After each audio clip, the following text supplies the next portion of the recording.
It has taken me about 3 minutes of just rambling to be able to start this video because I haven't done this in a while, and I apologise. But anyway, today I'm doing a review for featuring a pen, apparently. Today I'm doing a review for All That She Can See, which is a new book by Carrie Hope Fletcher, who I'm sure a lot of you will know as being a YouTuber, but as well as that, she's an actress and performer. She's been in Les Mis, The Addams Family. This is Carrie's second fiction book and third book in total, and that just boggles my brain because she does so much and I don't understand how she has time for everything. So the basic premise for this book is that Cherry sees things that other people can't. Cherry sees feelings, or what she learns to call them, medlums. She sees people's negative feelings such as anger, hatred, loneliness, and she sees these as monsters that constantly follow us around, and they get bigger or smaller depending on how much that person feels that emotion. And the longer we ignore them, the bigger and more effective these medlums get at bringing our mood down. So after her father's death, Cherry feels hopeless until she discovers that she shares his talent for baking, but her talent is unique and has a twist. She discovers that she can infuse her tasty treats with good feeling, so she caters her cakes to people around her that she sees in her town. People that have feelings of loneliness, she will whip them up comfort cookies. So she specialises her cakes according to different people's needs. And once her job is done in her little village, she decides to take it on a tour of the country, on her flower power tour, and it's about flowers and baking flour, spreading her kind of goodness and good feeling to others who may need it. This is Cherry's mission and Cherry's purpose, and it's all going very well until a spanner in the works comes along and she discovers that she's not the only person who has the power that she has. She meets Chase, who, like her, can see people's feelings, but unlike Cherry, can only see people's good feelings. Things like hope and happiness and love and ambition, all of which have positive connotations. Cherry thinks this must be amazing, but as she finds out, there is a darker side to it. Seeing everyone else's happiness has made Chase bitter and angry about his own life, wondering why he doesn't share in everyone else's joy. And it seems that curing Chase of his bad feelings will be the hardest challenge that Cherry has had to face thus far. I really love the concept of this book. I really liked the idea that feelings are physical, because a lot of the time, you know, you feel them and you feel pain and hurt. It just takes over your body and you just are unable to do anything else if you're so overwhelmed by a certain feeling, and that really came across in the book. I also love the concept that good feelings don't necessarily translate into good things in life. For example, Chase explains to Cherry that seeing people's good feelings doesn't necessarily mean that they're good people. And also there are certain traits that you would associate that are good, such as kindness, tolerance, acceptance.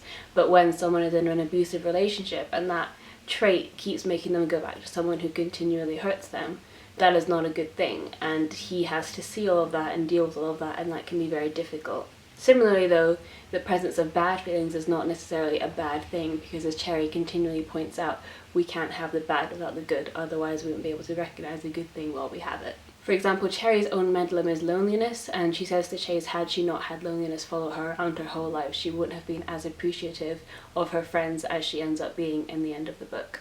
This is a very cosy novel. I actually read this kind of late at night with like a warm lamp on. It was raining outside, like with my tea in my bed with loads of cushions and stuff, and that I think is the best way to read it.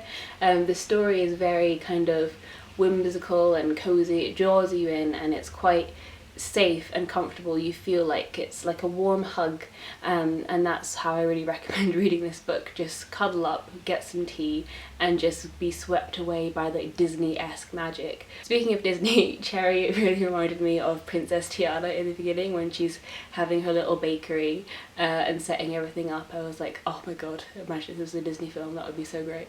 However, I would say you do have to be in a right state of mind to read this book. I think if you're kind of cynical and maybe overly critical, this might not be the book for you. You have to be open-minded and willing to let the kind of magical realism and whimsy take you where it wants to go, and I think that's the best way to read it. The main criticism I've seen of this book, as well as just Carrie's writing in general, is show, don't tell. But I've never really understood this, for example, because I think writing is a form of storytelling, and for example, this is written in a very fairy tale-esque way, so it's like, it doesn't start with once upon a time, but you can imagine if it was once upon a time, you know, this happened and this happened, and it's a very fairy tale-esque narrative, and I think that voice really suits the style of the story, so I don't really see that as a negative.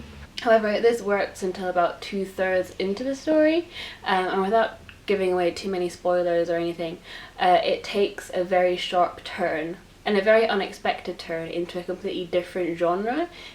Towards the end it goes a little bit sci-fi / dystopian with the events that happen, and it's quite, personally for me, I thought it was quite jarring, and it didn't quite match up to the rest of the story. Both parts were well written, they just didn't seem like they were from the same book. They just seemed very like they didn't belong together, and that was a little bit disappointing for me because I loved the beginning and the middle so much. I thought the ending was very jarring and just didn't really fit. Another criticism that I have seen is that people think that Cherry is too good and that she doesn't have any character flaws, and she always puts other people first and she's always the voice of reason. But to be honest, I think that just fits the style of the story, I really do. I think Carrie's novels are always going to be full of cheeriness and happiness and have a wholesome quality to them, and if you're too cynical or I don't know, you're too kind of I don't know, I think, you know, there is an element of fairy tale and Disney-esque magic. It's not meant to be like real, I don't know if I'm explaining this right, but I think you have to allow yourself to be swept up by this kind of elevated magical atmosphere, this elevated happiness, this elevated feeling, and I think that works in this book, especially because it's all about feelings. I think you really need to allow yourself to just embrace that. Overall, I thought this book had a great concept, confident writing, and a really cozy atmosphere. I loved reading it. It was very easy and very relaxing, and I sped through it wanting to know what happens next and what happened to the characters. Despite the turn it takes towards the end, I still would recommend it and say that it's worth reading. I'm always excited to see what Carrie comes up with next, and as always, this book just epitomizes, I think, what Carrie stands for and her beliefs, you know, being hopeful and happy about life and trying to take the good with the bad and the importance of that, and that's what this book is about, and I think it was really well done, so yeah. Also, a little side note, if you're watching this the day that I've uploaded it, which should be Friday the 28th of July, I will be at Yalk and Comic Con this weekend, so if you're there, please leave a message on Twitter or in the comments of this video. I would love to meet up and see people and discuss books and everything else, and that would be super cool, so please let me know, and yeah, thanks so much for watching this review. I will see you soon with another video. Bye!